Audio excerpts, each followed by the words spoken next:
Hey, everybody. Welcome to From the Kitchen Table. I'm Sean Duffy. And I'm Rachel Campos Duffy. And we are so excited to have you around our kitchen table talking about some of the hottest topics of the day.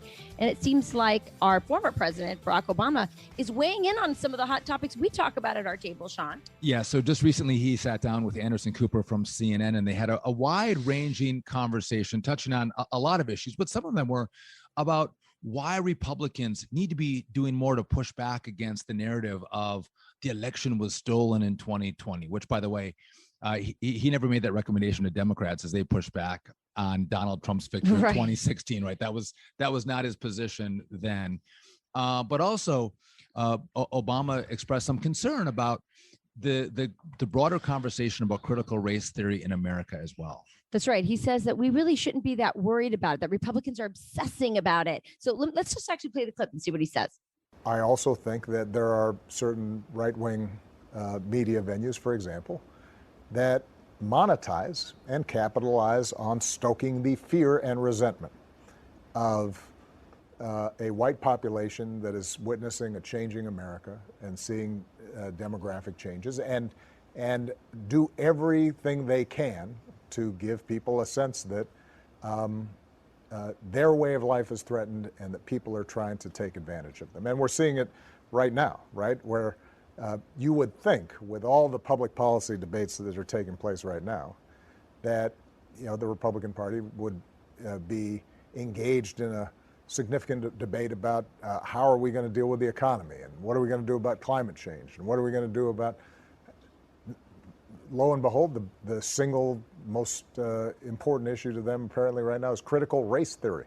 Who knew that was the threat to our republic? But those debates are powerful because they get at what story do we tell about ourselves?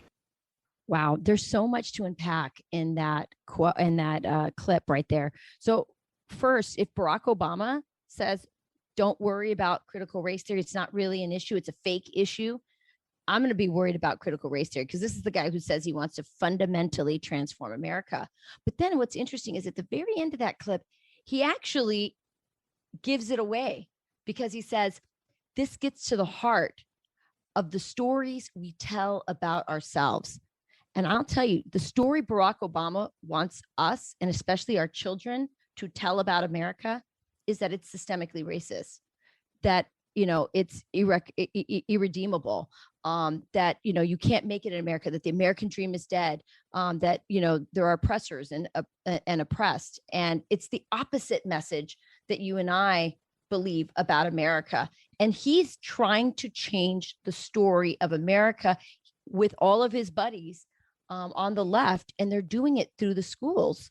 What I found interesting too is that he's saying that Republicans are concerned with, a changing America, right? The face of America is changing, and Republicans feel threatened by that. Right, they're clinging to their Bibles and their guns. Not Remember true. that? Right, exactly. Do I feel threatened? Do I know people who feel threatened by the changing face of America? Not at all.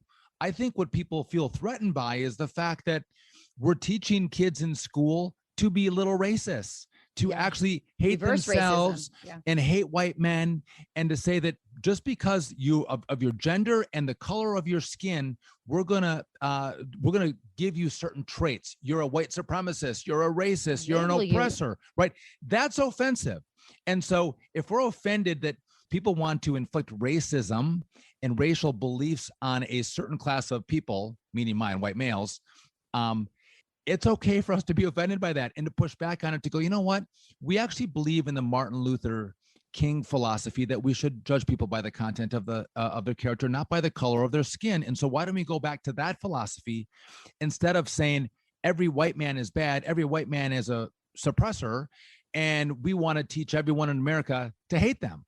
This all started at the university. I mean, I still remember back in the 90s, a lot of my classes, especially my history classes, my Latin American history classes, my American history classes were all about, racism. It was like there's this strain in academia where they hate America, frankly. I mean, let's Right. just be really frank. They hate America, and they want Americans to hate each other with this racial division. They don't want racial harmony. Barack Obama doesn't want racial harmony. He never has done anything to bring that about. But it's so ironic coming from this man who was born from a father who was from Africa, a single mom from Kansas. He rises up. He goes to Harvard Law School. He ends up becoming a U.S. senator, a U.S. president, elected twice by all these racist Americans, apparently. By the way, our district, which is fairly heavily white, where we live here, rural Wisconsin, voted for Barack Obama the first time. Now, they didn't vote for him the second time because he didn't do a good job the first time. But there was no racism here. Our district was rural and white, and they voted for Barack Obama.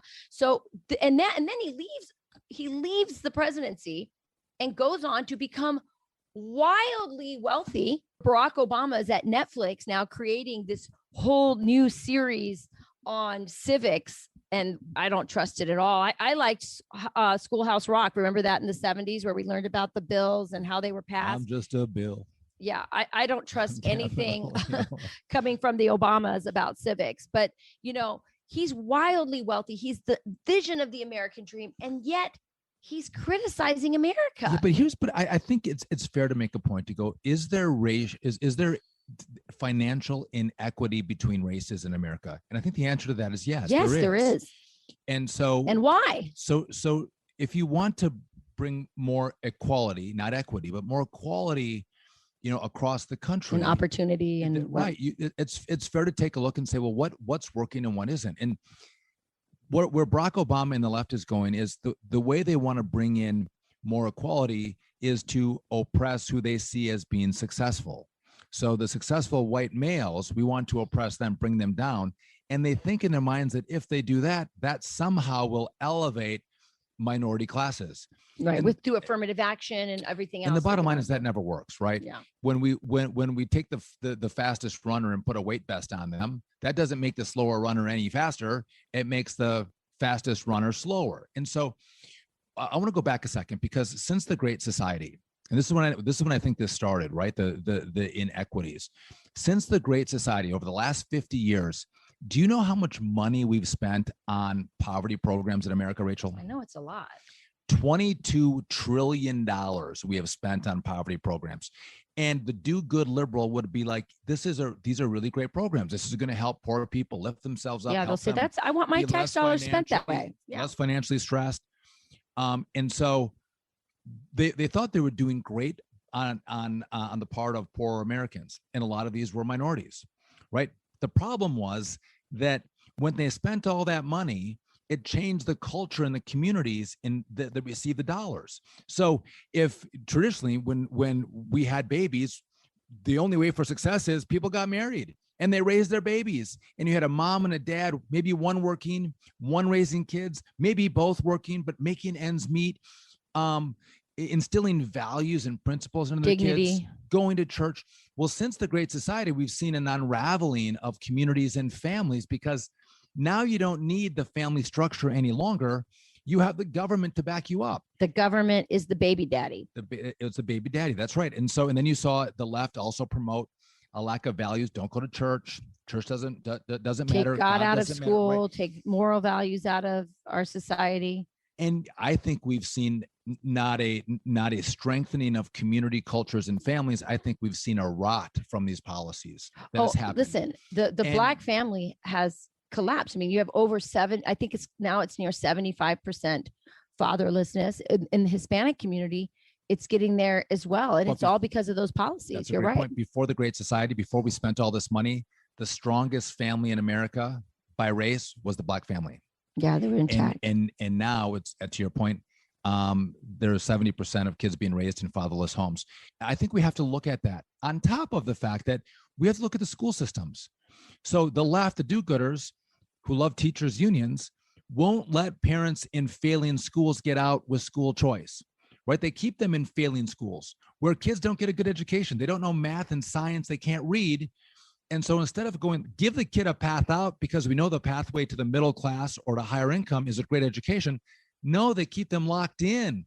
to failing schools because the Democrats are paying off teachers' unions. For the full podcast, go to foxnewspodcast.com.